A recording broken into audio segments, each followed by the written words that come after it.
Hello and welcome back to the Book Marketing Tips and Author Success Podcast. This is Penny Sansevieri. And Amy Cornell. And I don't know that we've done a show on naming your book and some of the errors that we've seen with book titles. And so we're also going to talk about subtitles in today's show. The thing is that we were going through, so we had a long debrief in our green room, and we were going through some of our older shows, and it's really hard when it comes to book marketing not to kind of repeat yourself, because as Amy said when we were in the green room, there's really only so much stuff that you can talk about. But interestingly enough, we've done shows on book covers. We've done shows on, obviously, your Amazon book page. We've done all of those kinds of shows, but we've never done one on naming your book. It's time. Yeah, I know. Exactly. And, the thing about it is, though, is that, so, yes, you can give your book a title that is going to hurt it. And I think that sometimes this happens because we get so close to our book product. So when I was naming what is now called the Amazon Author Formula, I mean, that was a long road. Amy, you remember that because you and I were kind of bouncing ideas back and forth. And it was really challenging to come up with that name. Yeah, it definitely was. And I will say, fiction and nonfiction have their own challenges when it comes to finding the perfect title. But I will say for nonfiction, we really drilled down into okay, if we use this exact word, what does that tell somebody about the book? What does that imply? What is the promise that you're making to that potential buyer and reader by using this word versus this word? And it may sound mind-numbing if y'all are listening oh, really? You had It's yes, absolutely. Because the success of a book, and especially getting those recommendations and reviews and things like that, the title and what somebody's first impression, and if you followed through with that first impression or not, makes a big difference in their experience with your book. Yeah, it does. And the other thing, though, too, is we always talk about the emotional appeal of your book cover matters to your reader, because we buy from emotion, right? Whether we want to learn something or, escapism when it comes to fiction, whatever that is, right? Your book title also feeds into that, that the book, what the book is about, the book benefits. And the thing is that over the years, we've seen authors get almost too creative with their book titles. So in other words, they create titles that sound a little mysterious because they want to convey maybe the mysterious nature of the book, right? And there is a rabbit hole when it comes to titling a book that you can go too far down, and it becomes a very non-productive title that can really damage your book. And a lot of times this falls into mistake number one. Your title lacks clarity or it's hard to pronounce. Now, I realize, again, those of you with fiction books are going to be like, well, but my title doesn't always, fiction is a different animal. Fiction is a different animal. Fiction is actually not a different animal. I mean, when it comes to nonfiction, obviously, your book benefits are in the title. But when it comes to fiction, your reader has to be able to interpret in the microsecond that they're on Amazon. They have to be able to interpret the title and intuitively say, oh, yes, this book is for me. Or the title is too difficult to pronounce and I don't really know what this book is about. And we've seen that too, yeah. Amy, right? Absolutely. We've worked with, I will say, titles that almost looked like they were accidentally misspelled. Yes. That's oh my God. Thing. Yes. Because, and again, I don't want to keep giving we understand, but truly we understand that once somebody gets into your book and your story and your content, it may make sense to them, but if it doesn't make sense out of context, it's potentially very problematic, I say. And I love that you mentioned the mispronunciation or hard to pronounce, Penny, because that's something that I am always acutely aware of when I'm reading a book, even a character name. Sometimes I can get hung up on character names that are not super clear how you pronounce it. And the whole time, every time I read the name, I'm like, oh, am I saying it wrong? Am I saying? And it's like, it really pulls you out of the immersiveness of the story. And so that's something you have to think about too with titles and things like that. You don't want a reader to kick it off questioning whether they're reading it properly or if they're saying it right, because it's a great way to pull them out of the story very quickly, you know? Yeah. Yeah, exactly. I think, made up words, we surprisingly, we see this a lot where authors will make up a word for a book title or use an uncommon word or uncommon Spelling, or yes. uncommon spellings or a word, and this is something that you also have to be really careful of, a word that actually means something else. And I'm not talking about something that's necessarily derogatory, but you could, I, I had an author one time in a class who was really having trouble, I guess, advertising his book because he had accidentally named his book after like a massively big movie. Like the book wasn't called Star Wars or anything like that, but it was along those, you know what I mean? It was along those lines because he had not done his due diligence and he thought, oh, this really conveys what the book is about. And then didn't realize that it was a major hit movie at one time. Oh God. That's So, scary. well, and I mean, look, I get that happens because book titles, it's kind of like, like I get it. It's kind of like naming your children, right? But unlike naming your children, you can actually change your book. You can change your book title if you change down the Right. road that you made a mistake. Um, for nonfiction books, obviously, you're solving a problem, you're teaching the reader something, but just make sure that that's super clear in your title. I cannot emphasize to you enough. And again, if you go back and listen to our book cover discussion, how many times authors want to bury the lead in absolutely everything? They want to make their title so mysterious, their book cover mysterious, to really capture the audience. And in their minds, like I get it, because in their minds they're like, oh, this is going to seem really mysterious, and people are going to be really interested. And then the reverse is true because they have trouble with a book title that is maybe misspelled. They have trouble getting traction on Amazon because Amazon can't figure it out. Oh gosh, your autocorrect always fixes your title for you. Oh my gosh, that's the worst. I know.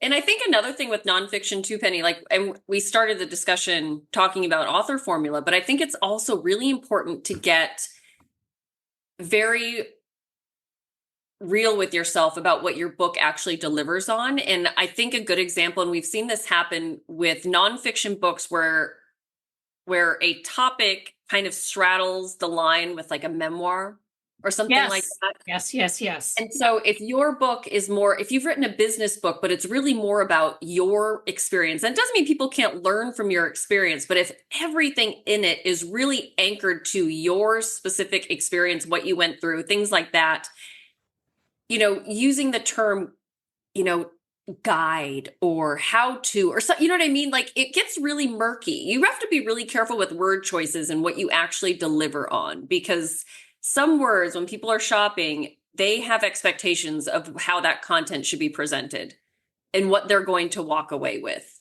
Yeah. So you really want to be careful to make sure that you're not implying one thing when your content actually delivers on another. And neither is good nor bad, right nor wrong. You just want to be realistic. So again, the right people will find your book and resonate with your book, but also so you deliver on the experience you promised them based on the title, the cover, the description, things like that. You really don't want to have them think it's one thing and deliver something else. Right. And then, so a couple things. First off, I know a lot of authors, I love ChatGPT. We use it for imagery. We use it for brainstorming. I mean, AI has really found a home with some of the work that we do. But be very careful if you are asking chat to suggest book titles, because I had an author mention that to me on the phone the other day, and their book wasn't done, and they're like, "Oh, I have these 10 titles from chat, and um I'm not sure whether I like them, and can I send them to you?" And they were all really awful.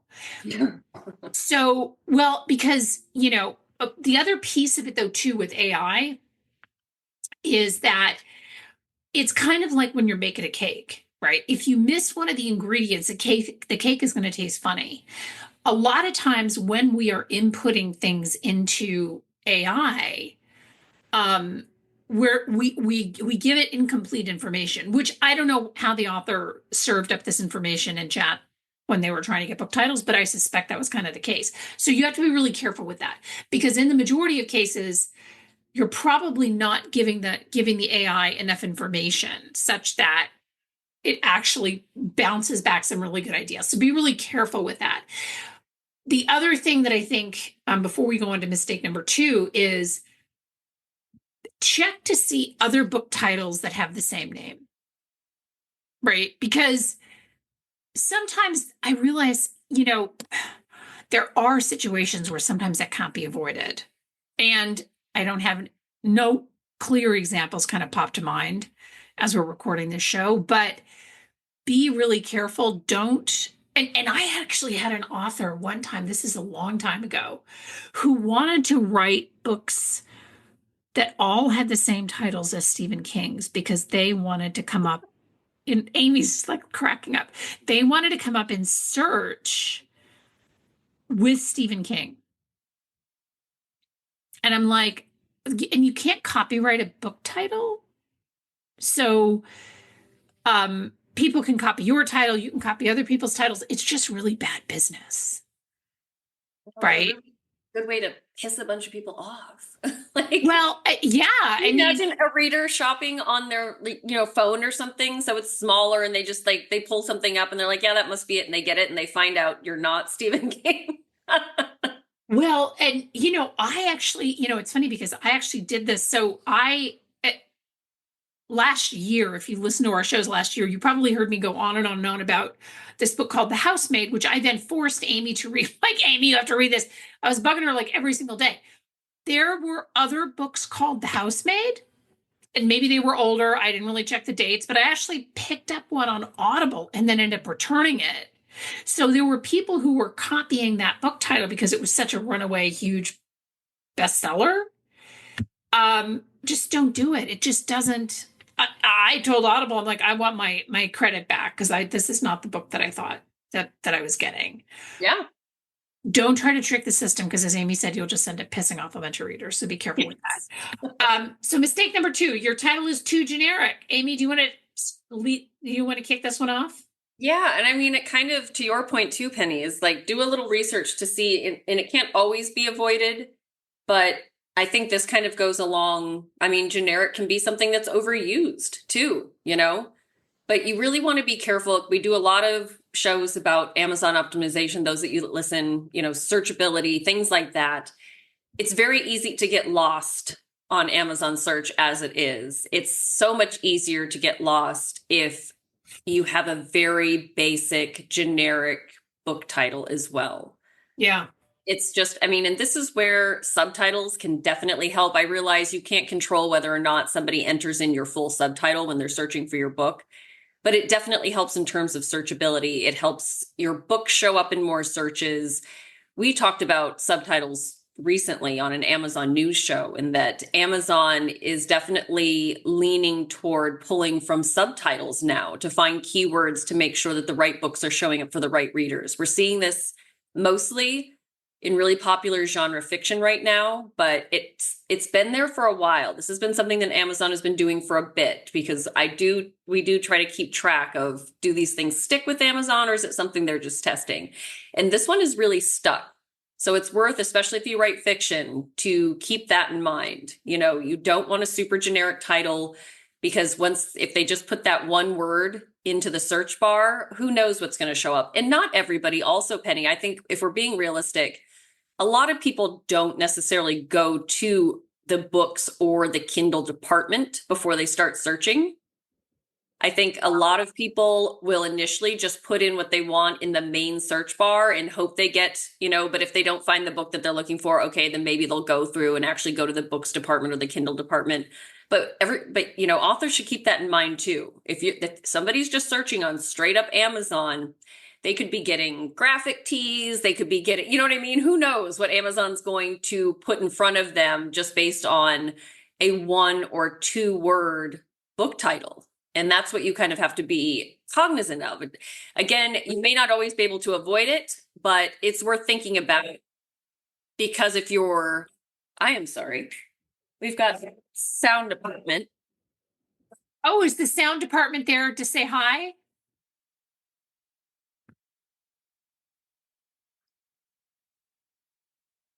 Sorry, y'all, that was the sound department. If you've been on our website and seen how we've credited all the different people that make the show happen, some of them bark, and it's not always at the right time. So I apologize. But anyway, sorry, when you have to think about search. So it may not always be something you can control, but what I was in the middle of saying is that as you're brainstorming potential titles, these are all just things we want y'all to keep in mind, because it may make the difference between your number 1 and number 2 title that you're considering when you start getting on Amazon and searching for similar titles and things like that. Based on what comes up, you might go, you know what, this looks like a more lucrative option for me. That's why I'm going to go with this one. Yeah. Yeah, exactly. And it's interesting. So when you were saying that, I was focusing on everything on what you were saying, but I was also searching on Amazon. So there was a new book there's a new release book. It's actually not out yet. I think it's not out till September. And the title of the book is Good Things, right? So now this could be anything, right? This could be absolutely anything. So I did what you just said. I went into Amazon and I typed in Good Things into the search bar, and it also comes up with a children's book, some good thins, crackers, right? There are like 10 other books with the same title. More than 10, actually. I think the pages go 25, more than 25 search pages. Mm-hmm. So y'all got to be careful. And like, this was a traditionally published book. I mean, no disrespect, just using it as an example. But do some searches on Amazon, because we always recommend that to the degree that you can. I realize, with fiction, sometimes that's a little bit more tricky, but get on Amazon and do some searches and see what else is out there. Yep. Because it's really going to be hard just to go back to that title, Good Things, it's going to be hard to have that title stand out like that. The subtitle, which I didn't share, also was a little bit iffy. It wasn't really specific. So now you have a non-specific title and a very non-specific subtitle, and good luck showing up. Right. In search. Right. And then for nonfiction, I think it's also, we see this a lot too, Penny, and we talk about it. It's great that we talked about it with the top of the show. Like, there's only so many different topics within a specific industry or area of interest, right? And so you want to be really careful with nonfiction that you're not essentially making the same promise that everybody else is, It's like, what's unique about your voice? What's unique about your approach? What's unique about your point of view? You know what I mean? Like, yes. It's so great when you can emphasize what sets you apart from the competition in your title or subtitle versus giving them yet another book on the same topic that they may already have on their shelf, Right. Exactly. It is, I realize that titling a book is not an easy thing to do.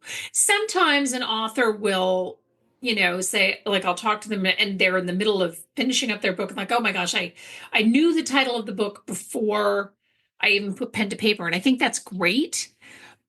I think that's wonderful if that title came to you that easily, because trust me, when I was, the Amazon author formula, Amy and I went, I don't want to say that we necessarily came to blows because it never really comes to that. But at some point, like I had this title in my mind. I don't remember what it was now. And I was like, Amy, I really love this title. And she pushed me back and she's like, well, here's what comes to my mind when you tell me that title. I'm like, well, you're just different. So we have this Not wrong, not wrong. But I mean, I understand like we get very, very married to our titles. If you have something that's already in mind, or if you know, down our list of if your book isn't selling, take maybe it's the title. Mhm. Do some research. And if you've had like negative reviews on your book, like, oh, I thought this book was about this and this book was really about that. It could be your cover, it could be your description, but it could also be your title or subtitle too. So you want Yeah, I think that's a very good point, Penny. If you're getting the kind of feedback in your reviews that things just aren't clicking for readers, that's a very good point to make. Yeah, exactly. And then I think the final mistake is that the title only makes sense to you, right? And I see this a lot with memoir, right? Yes. Um, and I understand that memoir, you know, the first two letters in memoir is me. I understand that memoir is a very personal endeavor. But if you want this memoir to sell, your title is going to have to make sense to everyone, not just you. Um, Right. Yes. And we've talked about, and it's amazing how much these different, I think, mistakes, tips, recommendations, whatever y'all want to call them, there's a lot of gray area in between them too. There's a lot of things that overlap, but I think that's a very good point. Like, and we talked about this earlier too. If it's not going to make sense to somebody until they get to chapter 5, that's challenging. You know what I mean? yeah. And like you said, Penny, what was it? Good things. I mean, honestly, my mind, just based on what I read a lot, I'm like, ooh, that could be a really twisted title for a thriller, you know? So it's like, it could be, Right. and that's the kind of stuff, like, to you, it makes perfect sense, but you really have to challenge yourself. Like, does this make sense out of context for who my readers are, the kind of books they're looking for, the word choice? Again, we talked about that. It's amazing the difference in changing up one or two words, even in your subtitle or in your title. Like, it's wild. But if the book title doesn't make sense out of context, I think that is a big red flag. Yes. Yes, exactly. And, you know, again, it should be easy to remember. It should be easy to spell. Because what Amy pointed out, which I don't think we've actually ever talked about on any of these shows, is that a lot of times Amazon, so we focus when we do optimization, we always focus obviously on the Kindle side of Amazon because that tends to be heavier because a lot of authors go straight to Kindle. But the majority of consumers are just going onto Amazon and starting to do a search, just like I did when I referenced the book Good Things. So you have to really make sure that it, you know, like the misspellings, and Amazon's going to serve you up all kinds of things that are not related to your book, especially again, if you have a book title that only really makes sense to you. Yeah. And especially if your book's new too, Penny. If we're being realistic, if your book title overlaps with other products on Amazon that are highly rated, that have been around for a while, that sell really well, Amazon wants to make money. So, I hate to say it, but they're going to default to showing them that stuff too, because they thought, well, a lot of people buy this, they might buy this too. Amazon loves to distract you to get you to spend money on all the things. Oh yeah, for sure. So And if your book is brand new and doesn't have a lot of weight with Amazon yet, you know what I mean? It's not really clicking in the algorithm yet. Your chances of getting lost in a sea of a lot of other recommendations is even higher. yeah, exactly. So I think, you know, if you already have a book out there and it's not really doing that well, start to do some research on Amazon and see, you know, and I really recommend do it from an incognito window, because that way your search is not going to follow your new search, your research search, right? Sorry, that was really a tongue twister. But and kind of see what comes up, right? See what comes up. See if your title is, you know, if it references something like the guy who had a book title with a, you know, big movie that was out years ago, and people are looking it up and like, this is not the movie I wanted. And it ends up, so, and because the other piece of it though, too, is that if your book is coming up under the wrong search, which if you're interested in learning more about Amazon optimization, we have a whole bunch of Amazon shows that you can go back and listen to.